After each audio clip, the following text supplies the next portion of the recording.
My motivation and inspiration definitely comes from the family that donated me the heart. They're definitely the number one motivation to be able to take the second chance and really give it my all and try and come away with a win. I joined up as a hydrographic survey operator.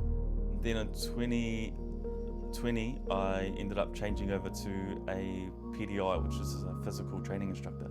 In 2021 I sort of declined in fitness and it was a bit weird. I was doing CrossFit then and the same people that I'd keep up with in class and whatnot, I sort of started to drop off and I was shallow breathing a lot of the time, I could never fully inhale.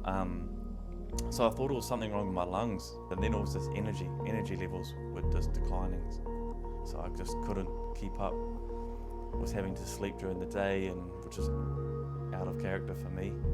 And then when they did the chest x-ray, they noticed that my heart was about that size, so it nearly tripled in size. And they were like, that's not normal, clearly. They did some genetic testing and hereditary testing and all that. None of that came back positive, so that was all ruled out. And it got to the point where one of the doctors was quite straight up, and that was how I like to deal with things. And he just came in and said, mate, just think you're unlucky, 1 in a million. Then they spoke about the idea of a heart transplant.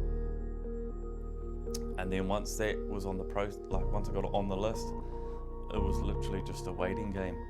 And that was also a tough pill to swallow, knowing that someone had to pass away in order for me to live. That was nearly just as tough as getting diagnosed. But yeah, that was a process just to wait it out. 11 days later, I got the phone call at 5 a.m. from my cardiologist saying, I think we've found a potential heart. Yeah, there was a flood of emotions after that phone call.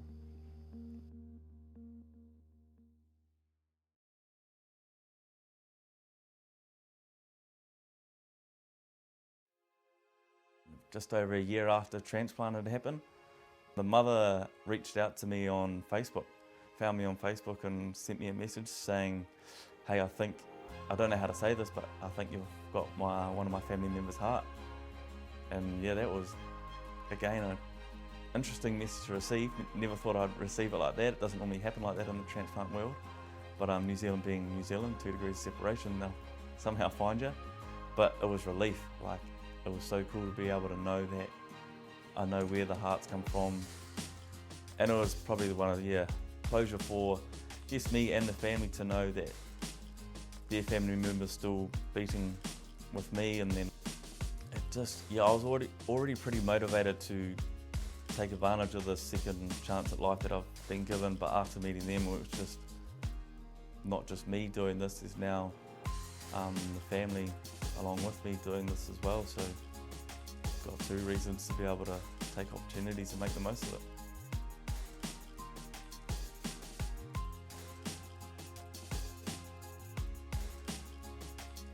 Most of these tattoos were all pre-transplant, but there was one tattoo so far that is after the transplant, and that's this one, and it will continue, but this is the start of my heart journey really. So the idea is that when I was diagnosed with the heart transplant, I got kicked down to the ground.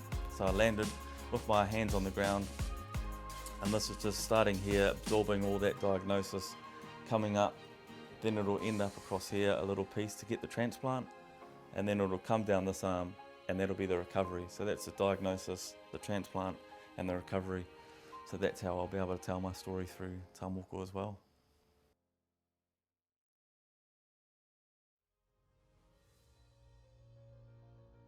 I've been to one training camp and instantly you just feel connected through being service men and women and going through life-changing experiences to then being all sharing a goal to be able to still use your second chances at life and do something great around health and fitness and continue to push the body's limits.